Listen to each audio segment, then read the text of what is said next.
Okay, guys, I'm gonna show you. I'm gonna tell you a story of how I accidentally made slime.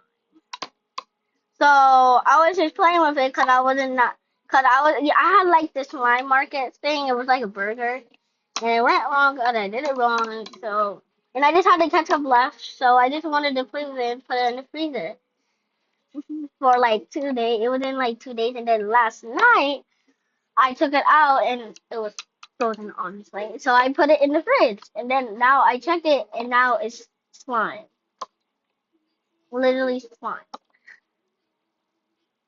So yeah, that's the story. That took like 30 seconds. It's literally so cool, but I'm afraid to touch it because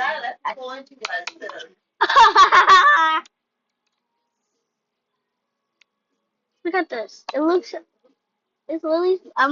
I touched it and it literally turned my hands from normal to red. That's that. Just like ketchup. Scoop that up.